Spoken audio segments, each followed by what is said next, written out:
Hello, today is October 3rd, and I'm interviewing Rhoda Trooboff. Trooboff, and we're at her home in Washington, D.C. This interview is part of the D.C. Oral History Project and is sponsored by the Neighborhood Farm Initiative and the D.C. Humanities Council. And we just want to start by thanking Rhoda for being with us today. My pleasure. And so, can we just start earlier in your life, and can you talk about where you grew up and maybe something about your childhood? Sure. I grew up in a small peninsula just south of Boston in a community called Quincy, Massachusetts. And in fact, that peninsula called Squantum goes way, way back. It was originally the farm of an American Indian named Squanto, and it was his cornfield that I grew up in back in the late 40s, early 50s. And I moved down to D.C., my husband and I, in 1969. And starting in the mid-70s, we started one of the plots in Friendship Community Gardens. So, where you grew up, where you lived, just your house was the cornfield, or the whole? It was a little subdivision. It was a bunch of houses built after World War II that each had their little backyards, and my mother and father gardened in the backyard a little bit, but I didn't do much. But the whole neighborhood had originally been back in the 1620s.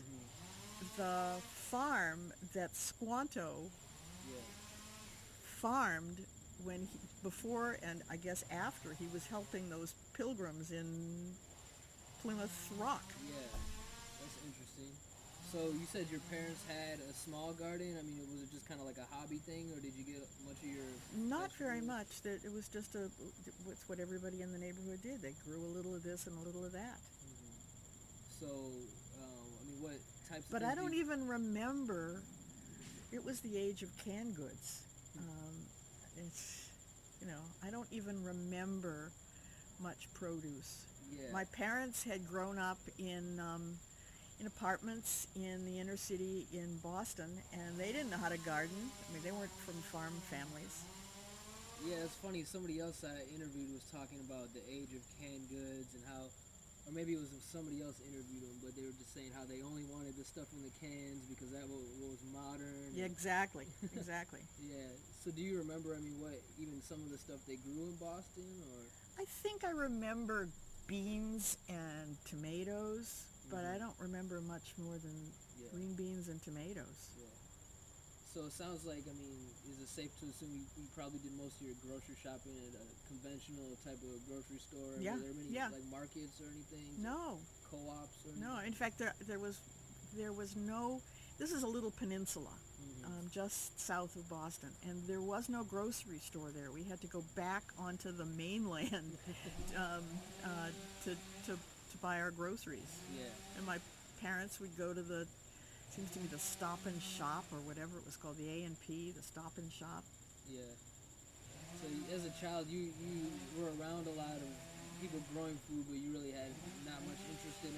And I don't think there was a lot of interest. Really, I think is what you did in the suburbs in the early 50s. That everybody had their grass and they mowed their lawn and they planted a little of this and a little of that.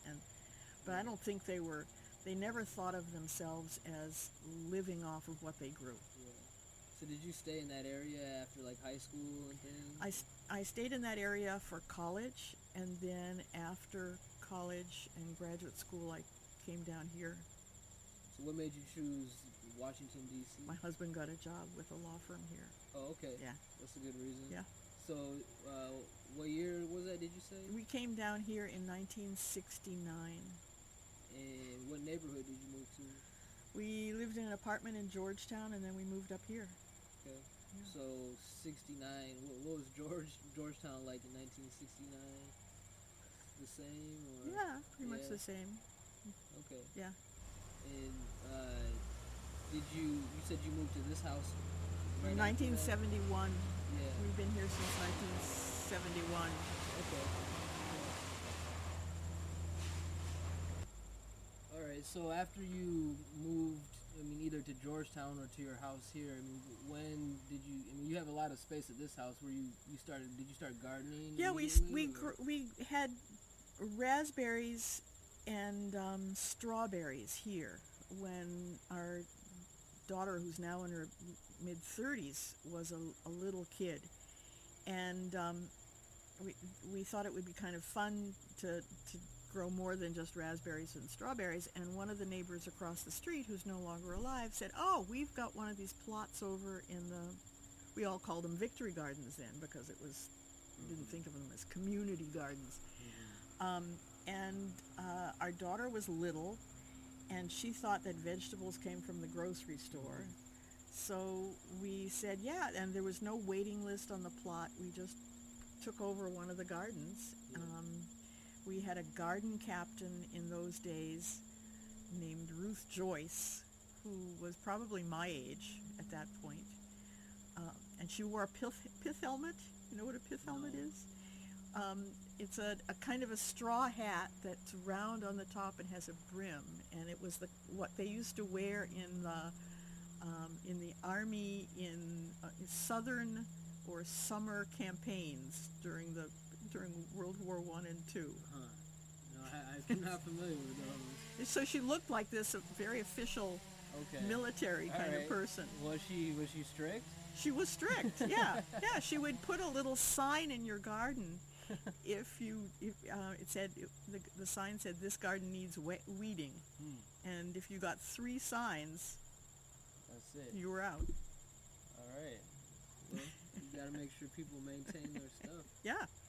So when you started the gardening I mean, it was about 1970. 75, 78, must have been 78, because our daughter, who's now 38, was born in 1975, and she thought vegetables came from the grocery store, and so that's when we started.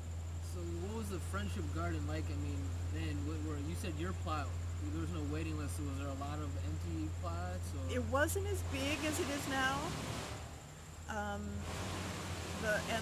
The plots were bigger.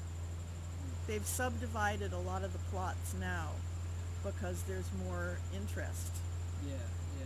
Than there was before, and they've gradually expanded into more of that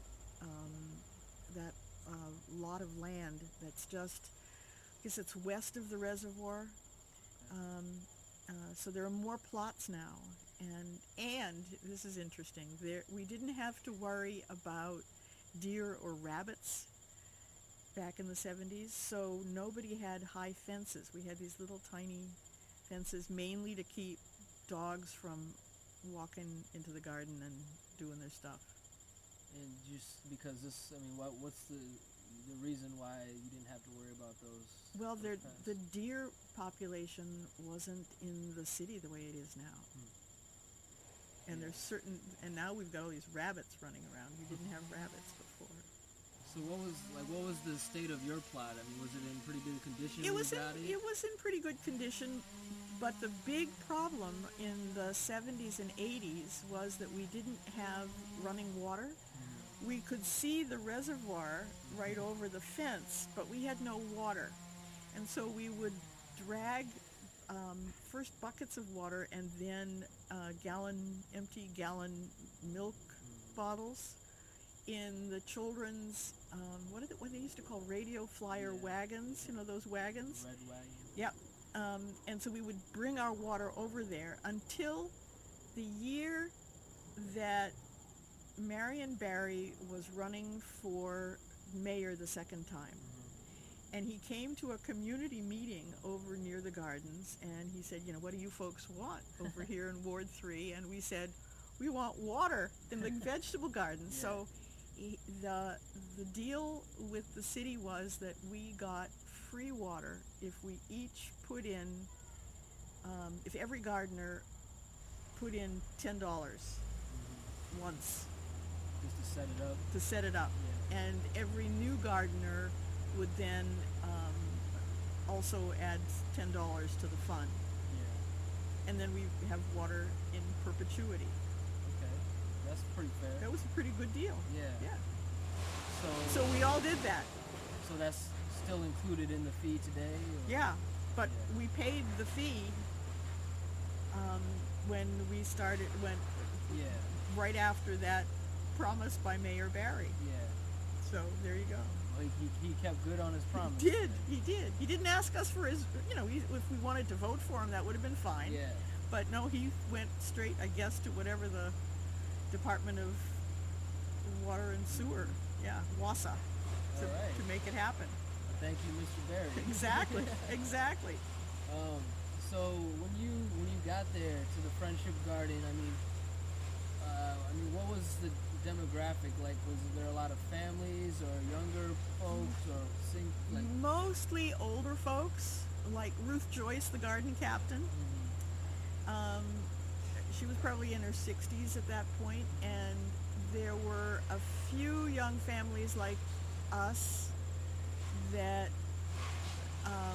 gardened over there, but it always seemed like it was much more a retired people's activity. But we were in our 30s. Yeah.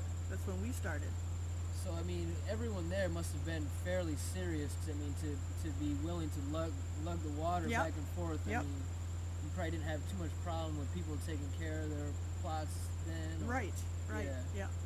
And I suspect, I don't know for sure, but I suspect there were people using pesticides and stuff. Mm-hmm. Now I think we're much more organic, Mm-hmm. much more conscious of that. Yeah. So, how did tools and things work in the beginning? They still have the old metal shed that we store our tools in, and the roster's kept in. And then in the last, I would guess, 5 or 8 years, another shed was put up, and we've now recently gotten the beehives and Casey trees, but that's all quite new. What's Casey tree? The Casey, I can't remember what her first name is, but there's a big grant to the city for the purchase of new trees, and we got a whole bunch of native fruit trees. Nice. What are some of those? What are some of those? Oh golly, I don't. They just put them in maybe a year or so ago, and I think they're different plums and figs and persimmons. I don't know. Yeah. And so they're just there for anyone. I mean, even people walking by just to. Yes. Great. Yes. And so people, I mean, were there just donated tools usually, or? Yeah, I think people, invariably have more shovels than they really need, and so they're just shovels that have put over there. And then there are a couple of the guys who take an active interest in keeping the tools in good repair. And if a handle falls off, they'll find another handle and they'll and they also fix the water spigots, and they turn the water off in the winter. So there are a few people who look after the tools. Yeah. And I think various gardeners donate, they just put their extra tools that they don't need, they put them in there. Yeah.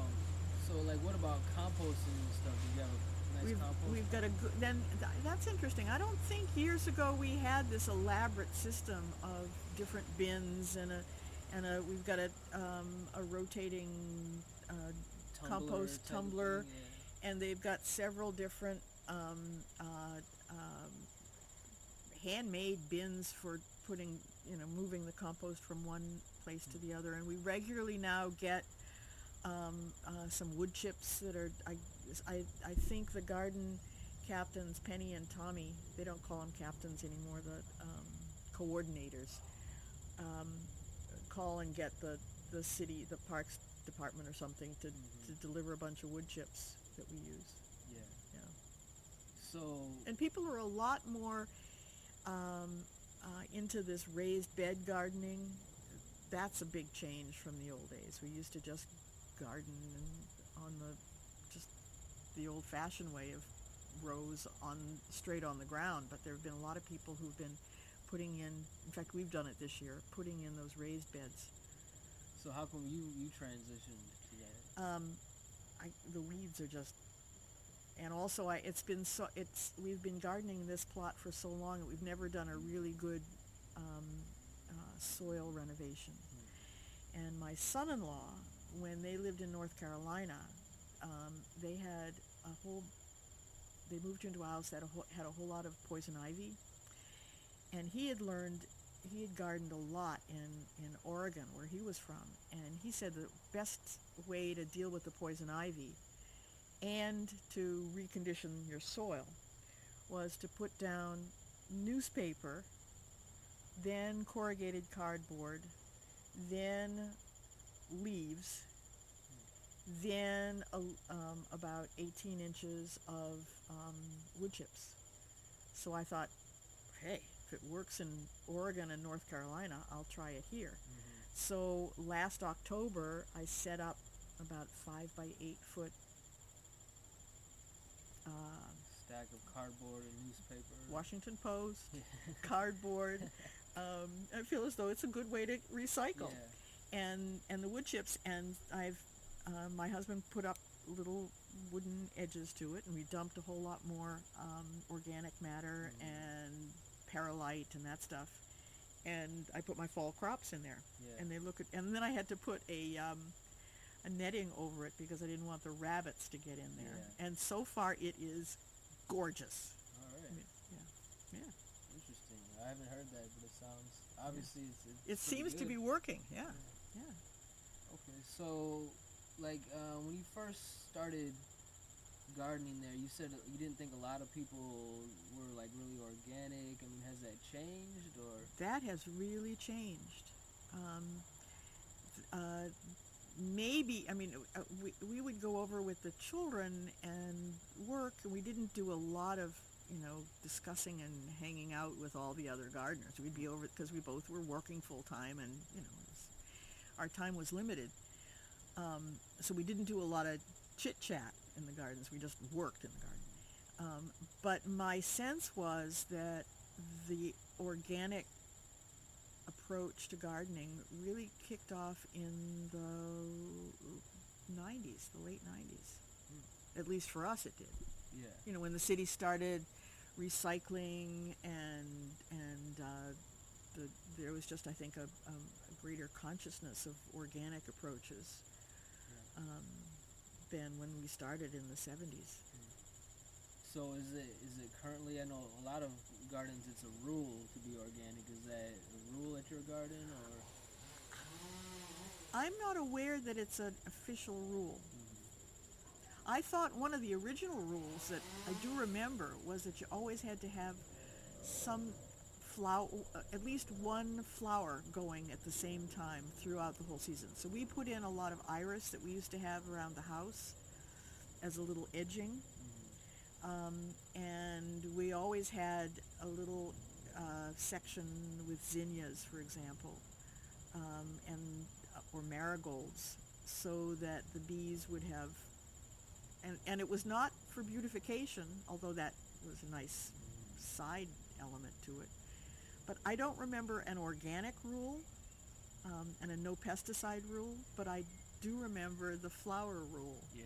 But it may be that I have a selective memory. I think most gardens have that too, just to increase the pollination. Exactly. And all that. And in fact, I've noticed over the years many fewer bees. The bee stings that I got at the garden were in my early years as gardening. I don't know whether that's because I've become less tasty for the bees, or whether I'm more careful, or whether there are truly fewer bees. Yeah. So because there is this whole business about hive decline. Yeah. It's a popular topic right now. Yeah. So is that why you guys decided to bring bees in to? One of the gardeners who's a pre-K teacher up at St. Columba's church heard about the beehive initiative, that each ward gets a beehive, and she thought this would be really, really interesting to do. And so she trained as a beekeeper and applied on behalf of Friendship Gardens for the Ward 3 hive and got it.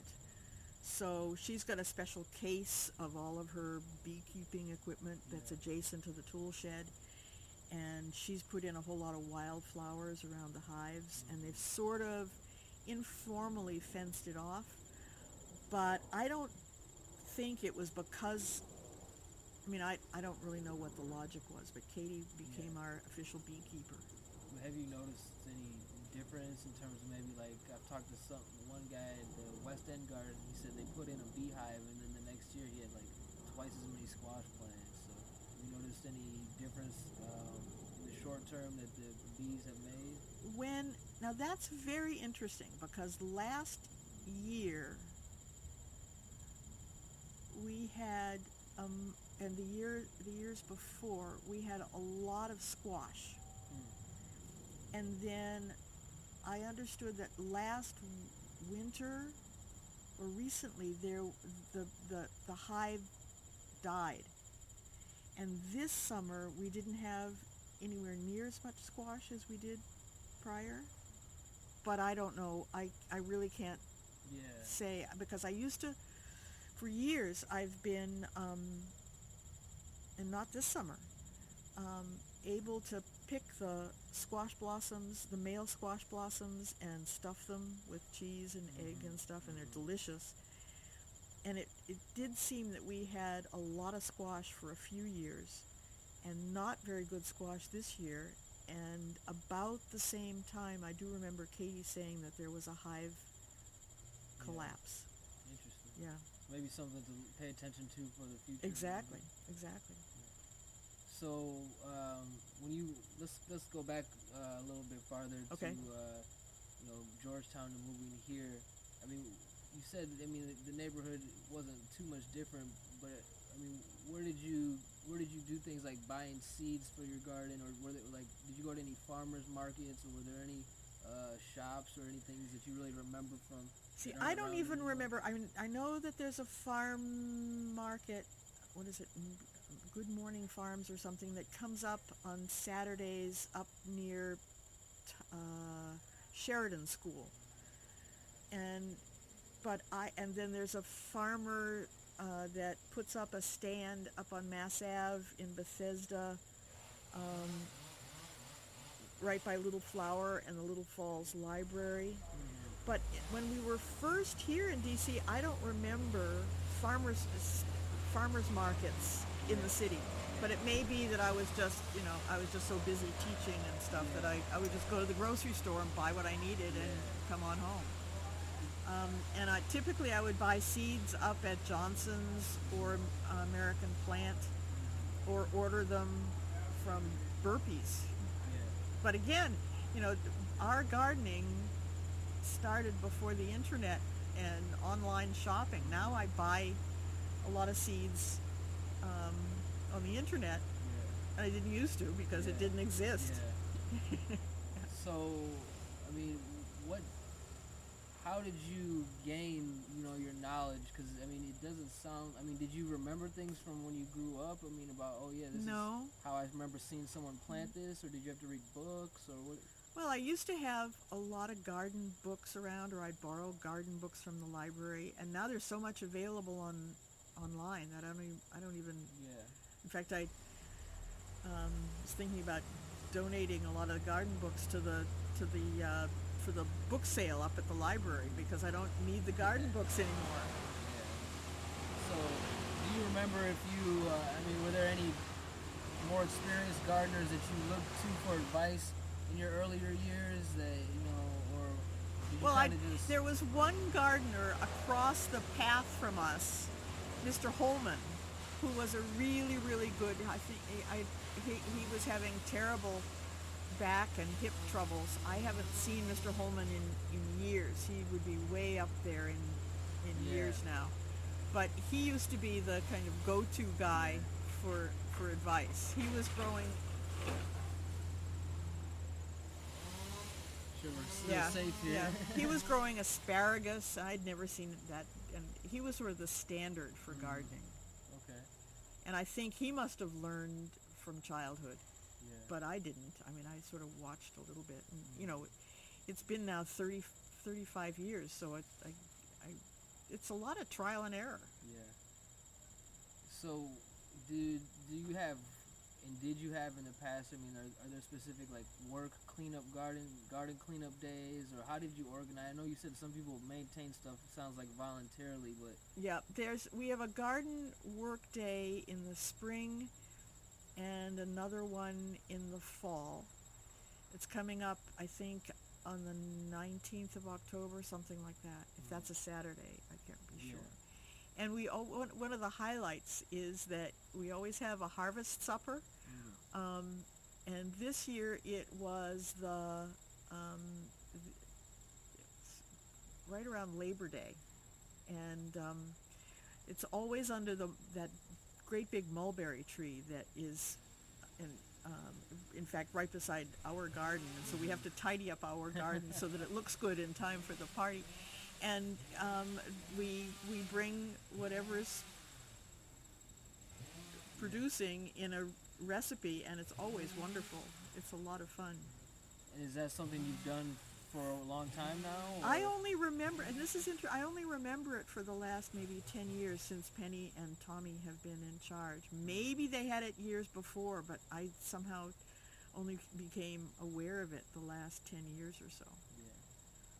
So, I mean, we're in your backyard right now. I see a lot of plants and things, and they look mostly like flowers. Do you just kind of keep how do you separate between what you grow at your house and at your garden? I grow herbs here, so I've got mint over there and basil and some thyme that's not doing so well. And I grow the vegetables over at Friendship and some zinnias over there. I got too many tomato plants this year, so I tried doing my the extra plants in pots here, and they were not very successful. I don't think I'll do that again. But and we had berries here, but we now have them all over at the Victory Garden. Yeah. We have our blackberries and raspberries over there. So how big is your plot currently?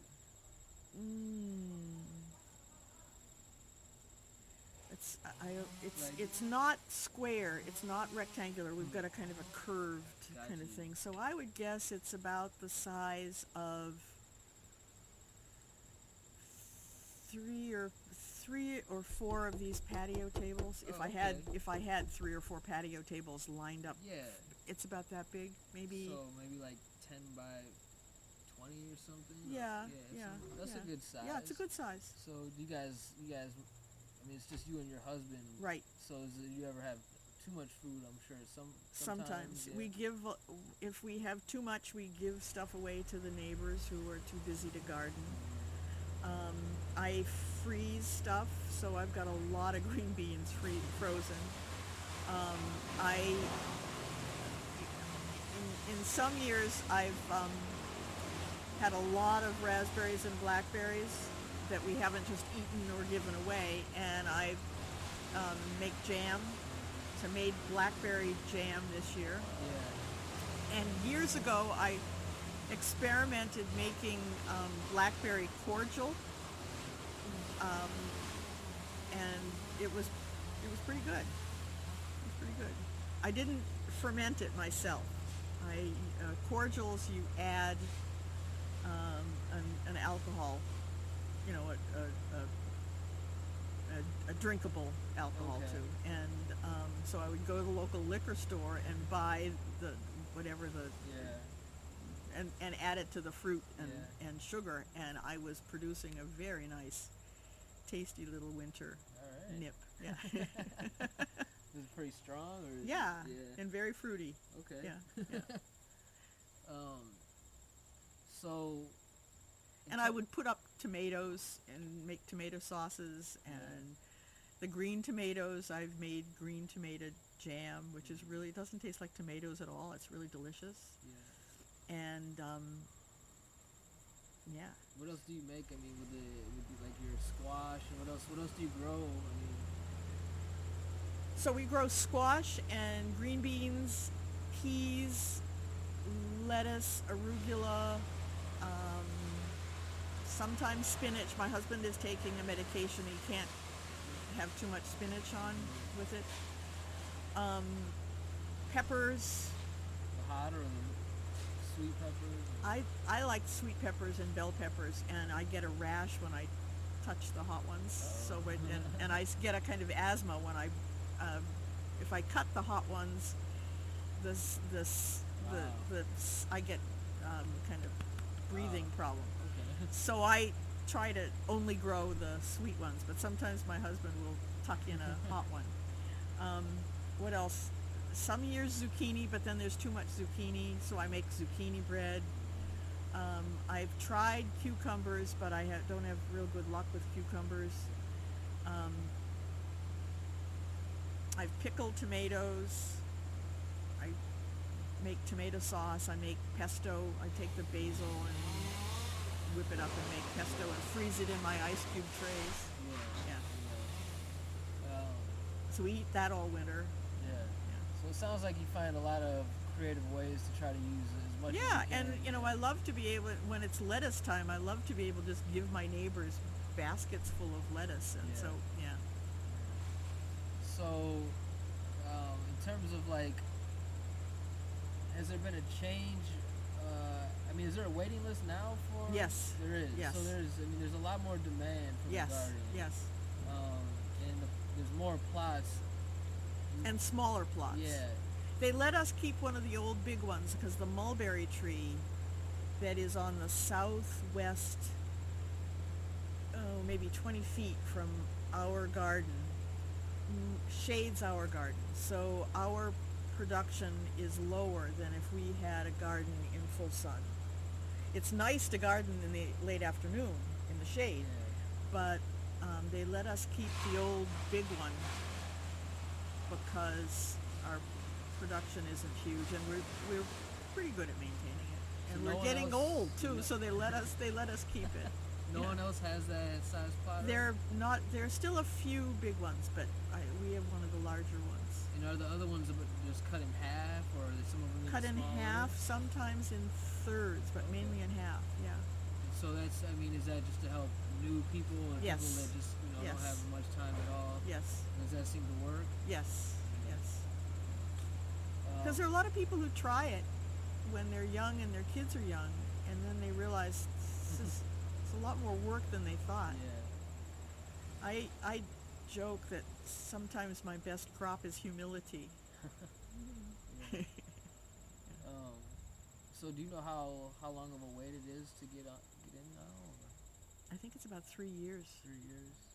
Yeah. So it's a while. That's better. I've heard like 9, 10 years. Really? Wow. Some places Wow. are like Capitol Hill. Wow. Are really, really long. Yeah. And how many plots do you think you have now? I mean, Golly, I've never counted them. I would guess that there must be about 40. I'm okay. guessing. Yeah. And you said, but there is room to maybe possibly expand at some point. There's empty space there, right? Next Yeah, to it's a funny city block. This is a block between Warren and Van Ness, and between 45th and 44th. And about a third of the block is occupied by a Army Corps of Engineers reservoir. Oh, something interesting to tell you about that. Mhm. And it was, there looks to be what was once a driveway. And so it looks as though, and I think I read something in one of the bits of historical thing that I gave you. I think there was once a house on this lot that, but there's a lot of empty space on that. There's a meadow that leads over to the playground and where the bees are. So there is more space on the lot. And then I think there's one house at the corner of, maybe two, 45th and Van Ness, that are also on the block. So it's a funny piece of parkland. Yeah. Oh, the funny thing I wanted to tell you, there at one point during World War I, what is now American University had an Army chemical weapons laboratory. Hmm. And they were making stuff, and they were practicing lobbing these canisters of mustard gas in various directions to see how far they would go, because I don't know if you remember World War I, they had chemical weapons. I don't remember. I don't know. You read about it. That's what I meant. And so they found in a number of neighborhoods up around American University, they found old munitions from World War I, some of them with still live mustard gas canisters that the Army Corps of Engineers had to remove. It was in the news all over.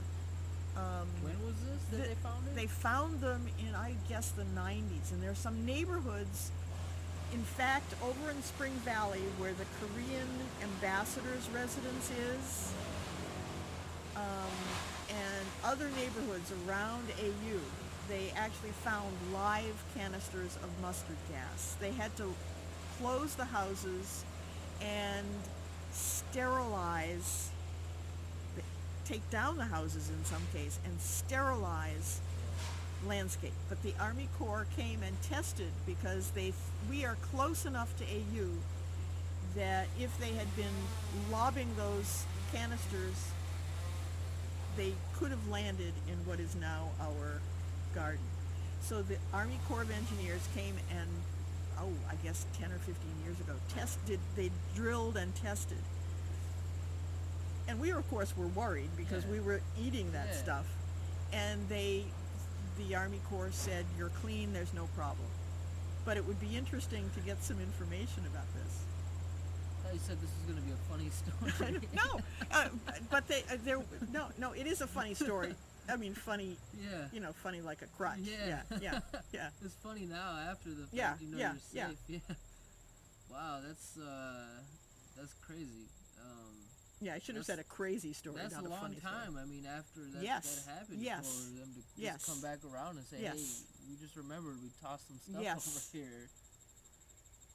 All right. So, you said they had to tear down some of those houses, and wow. I mean, if you drive through Spring Valley, behind AU, on, what is it, 49th Street ends, you can only turn left or right. Glenbrook Parkway, I don't remember what it's called, but there are 2 or 3 derelict houses over there in a very Tony neighborhood, because they found these canisters. That's serious. Yeah, it's not, not funny. Yeah, no, not I mean, funny. I understand the humor where you say. It's a kind of, gallows humor. Yeah. So, in terms of, the garden and the neighborhood, I mean, how have you noticed, are a lot of the gardeners from very close to the garden? Are people from farther out? How do the people in the neighborhood interact with the gardeners? The people in the neighborhood seem to, they know that we're there, on the bordering streets. I don't think there's anybody on the bordering streets who garden there. There are, I think, some people who can, like us, walk to the garden. It's a few blocks, but it's a nice walk. There are a lot of people who drive.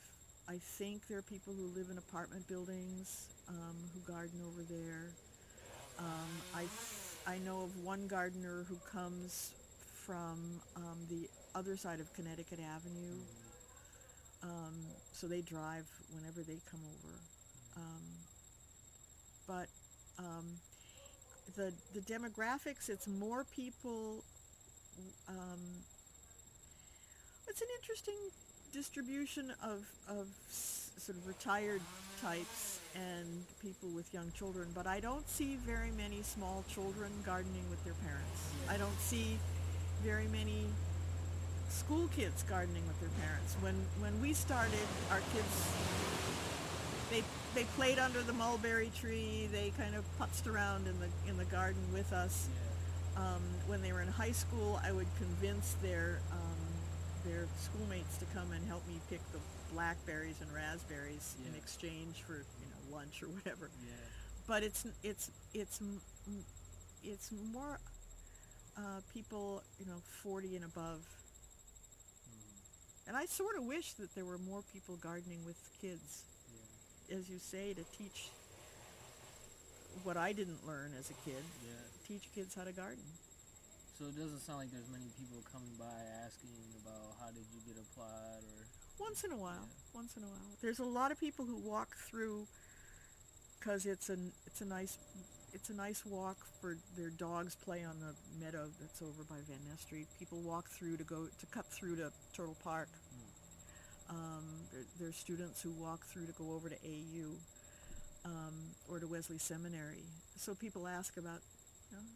that. Yeah. Do you ever find any melons or any of your stuff ever turn up missing? Maybe from any undesirable foot traffic, or has that never been a problem? Well, some of my fellow gardeners complain about this, and I let my raspberries and blackberries, for example, flop over, and I tell people with kids who are walking through to Turtle Park that their kids are welcome to pick on the edge.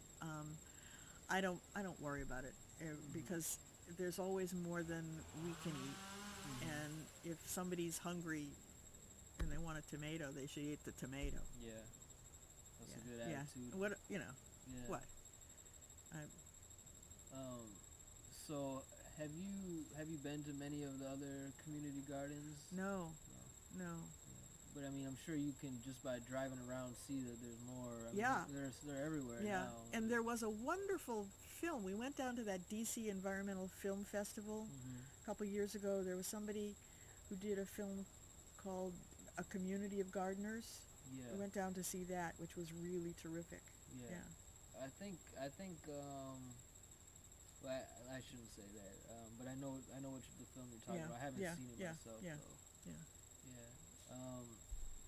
So, I mean, what other things do you remember about? I mean, maybe the early days. Okay, of there's the friendship? Mayor Barry and the water business. There's the funny like a crutch story about the mustard gas. There's the mulberry tree. The mulberry tree is this very large tree. I would think it's one. I don't know if they included it on the tree census, but when our kids were little, and that was 30 some odd years ago, they would swing. While we were gardening, they would be swinging and begging us, please, can we just go to Turtle Park and play there, while you garden. But that was where there's, if you go there in the early evening, there's a lot of teenagers who they sort of take that spot over. That's the spot, yeah. But not in a creepy kind of way. It's the tree. You gotta go somewhere. Yeah. All right. I mean, so you've been with the garden for a very long time. You've seen it progress. I mean, is there any? Are you It sounds like you're pretty happy with how the state of the garden. Every once in a while we get a warning, I suppose, that the Penny comes by and she says, you got to pull down the bindweed, and once in a while I see a little poison ivy, and some years I'm not feeling, as spunky as I know I need to be, and I think, gee, I ought to give the garden up. But every February I say, it's time to start thinking about it again. So as long as we're strong enough to do it, we'll keep at it. In terms of the whole garden friendship as a whole, is there anything you'd like to see develop, or maybe just expanding, or more people taking better care of their plots? Or? I'm fine with it. I think the fewer rules, the better. We need to be careful of each other's safety and well-being. So I just as soon everybody use organic and no pesticide methods. There are some very exacting gardeners over there, who want everything to be absolutely perfect. And then there are other people who, you can't control it. You just can't control nature. Um, so I'm happy that there's a range of gardening abilities. So I'm happy. Okay.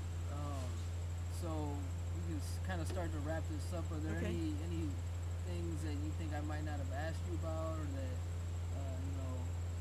you think are important to I think you did it. gardening? I think you got me to say a lot.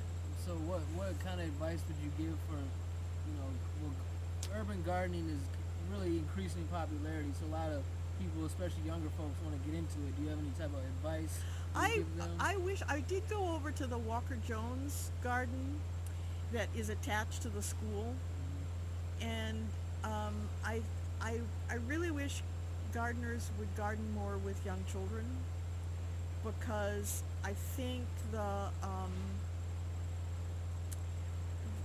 connection between old folks and young folks is healthy. And so when we did the children's book that I gave you, that these two little girls who lived in an apartment all their life were getting out there and learning about compost and getting their hands dirty and realizing that bees weren't out to get them. It was a lot of fun. And so I think when old folks and little kids collaborate the way I think they do over at that Walker Jones garden, the more that goes. I wish I saw more of that up in our garden. Do you want to say the name of the book? Sure. It's called We Grew It, Let's Eat It, and it's by two DC Public School fraternal twin sisters named Vida and Annie Hedgepeth, and their mom took notes and wrote down everything that we said while we were gardening. We Grew It, Let's Eat It. And you were involved because... I'm the publisher. I have a small children's book publishing company called Tenley Circle Press, and I commissioned that book because I love little kids and I love gardens and I love vegetables. All very good things to love. Yeah. All right, so if that's all you think there is, we can wrap it up and say thank you for everyone that's listening, and thank you, Rhoda, again. Thank you. It's a pleasure to meet you, Josh. Yes, my pleasure too.